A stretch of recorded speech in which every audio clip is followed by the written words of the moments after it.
Hello, people. It's your host of Showmaker Ryan's with Brownie Dessert, and we're going to talk about episode 2, Rasing Kanan, Weeping and Sowing.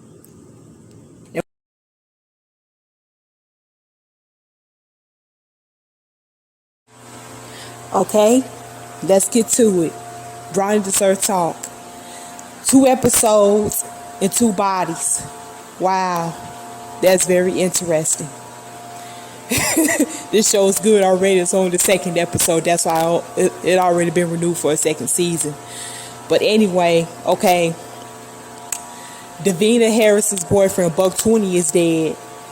And Kanan's best friend, Derek, is dead. Kanan's best friend, Derek, was murdered by his own uncle, Lulu. Raquel told Lulu to get rid of this nigga. We gotta get rid of him because he know too much. He know about how Buck 20 died. That was like Kanan's brother.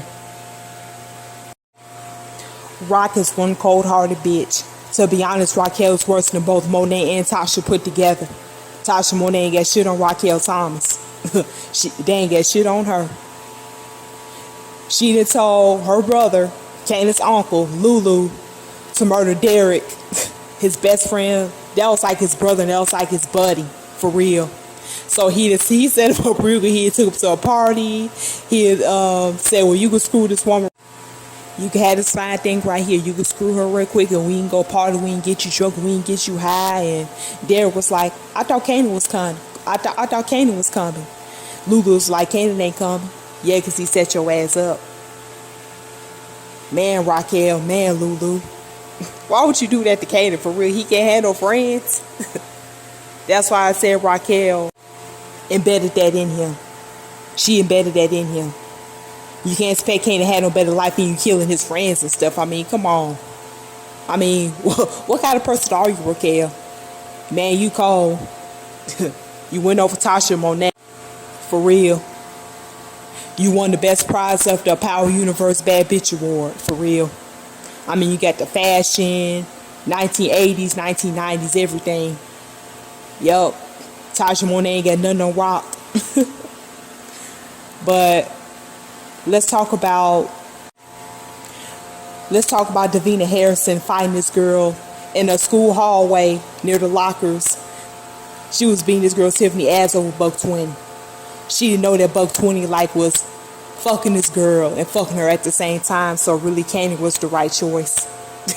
Kanan follows you everywhere, Davina. You just couldn't see that.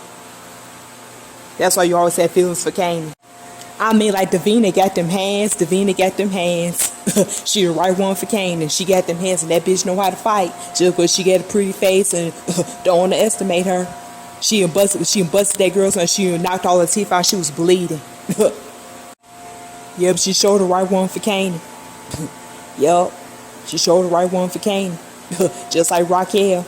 Got them hands, and she tough and she bad, and she ain't afraid to fight.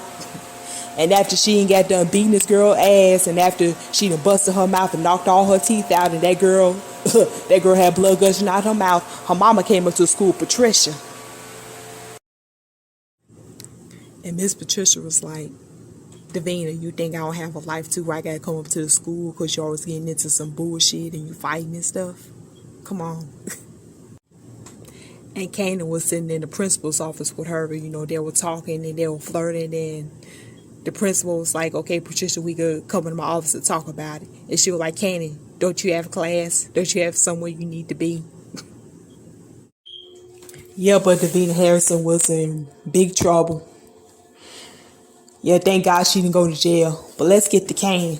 So, as we all know from episode 1, Kanan wanted to be in the game, and now he's in it. His mom was like, well, once you pull that trigger, that bullet is going to be chasing you for the rest of your life.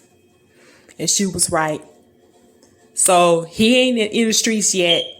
Kanan is still in training. So Raquel, like when she was on a date with Symphony, old dude she met from the bar. I guess the white lady whose dog she put in the microwave for medium well. Her name was Bella. That part cracked me up. Put the damn puppy in the microwave.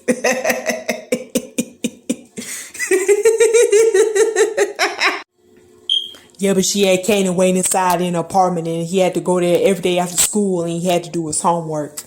So that's how she had him starting out, really like, really like waiting for a call and doing nothing. That's what he was doing. And she said when, I forgot Kanan's father's name. What was that nigga's name? But anyway, she said Kanan's daddy have her do that when she have her did that when she was pregnant. He didn't want her like on the streets. Rock was like, Kanan, you're not in the streets yet. You're in training. So I'm just happy you sit in the apartment like, doing nothing for now. And this is to see if you're going to listen and you're going to learn. And you're going to accept your position that you have. Because, I don't want my baby to get killed. I don't. And his friend Derek was supposed to be there. So Kanan sat there in that apartment waiting for hours and hours and hours. He ordered some pizza and soda, and Raquel knew this. That's why she said, y'all can watch Friday. It came out in 1999, Ice Cube and stuff. Y'all can watch that. She set that boy up.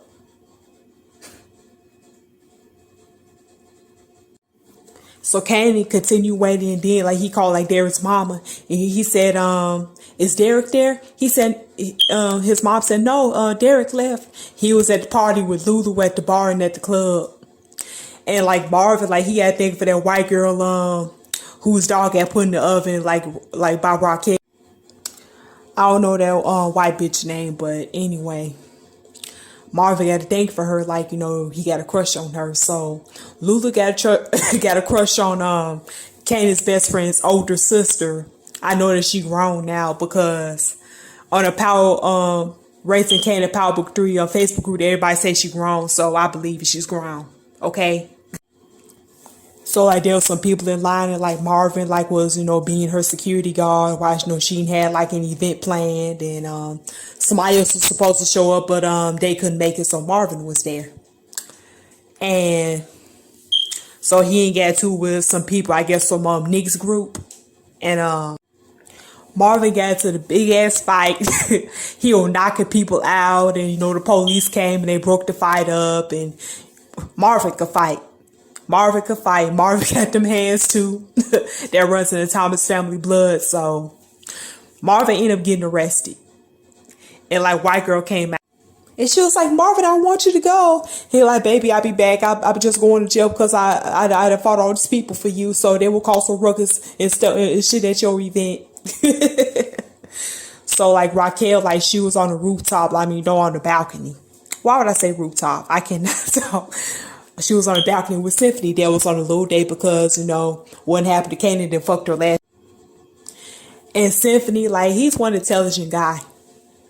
That's one of the most intelligent niggas that Raquel have ever been with. Besides Kanan's daddy and High Post that died in 1986 and all the other niggas she dealt with as a drug dealer. Also, she took over for High Post. So, his territory became her territory. And he was talking about architecture.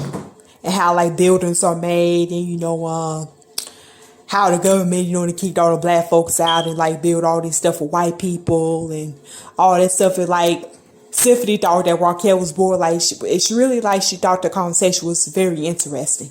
It amazed her to have a decent conversation with a black man. And yeah, but Marvin picked Kanan up, taking him to the apartment every day. And Jukebox with the white girl from the all girls preparatory school on the other side of town in Manhattan. She went from the recital, and then both of them kissed for the first time, and then they was in a clothing store, and they was gonna go to a debutante dance. I gotta write all these characters names down. That's what I gotta do. Forgot this old white girl's name besides the other white girl that was in the club, but anyway. Jukebox got upset because this girl thought that since I'm black and I'm from Southside Jamaica, Queens, I can't afford expensive and nice clothes. So she got upset and she walked out the damn store. And she Laverne, I'm sorry. I was buying it to be nice. I didn't need to offend you. I didn't say that you couldn't afford this and afford that. Yeah, but this is only episode 2 and I have a lot to learn about this show. Episode 2 was very interesting though. It was.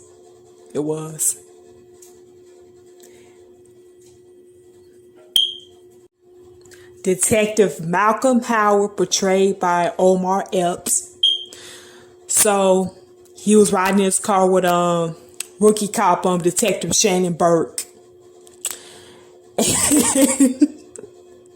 She don't know that he's a dirty cop, but then like he's a Raquel. And like he told Negan and his crew, "You think I'm playing? You like fuck with me if you want to. Don't underestimate the fact that I'm a black cop. Because I will fuck you and your crew up." But I can't wait till episode 3. It's called Stick and Move. But that's the end of my show with your host, Rochelle Ryan's Brownie Dessert Talk with the Power Universe, Power Book 3, Rasing Kanan on Stars. And I'm also going to do a episode about Power Book 2, Ghost. Yeah, I'm going to do episodes about all these shows about power, because talked about it a lot. But thank you guys for watching my content. If you have a question, please comment below. Hit that like, subscribe button and notification bell for more content. I love you guys. Have a blessed day. Be safe and bye.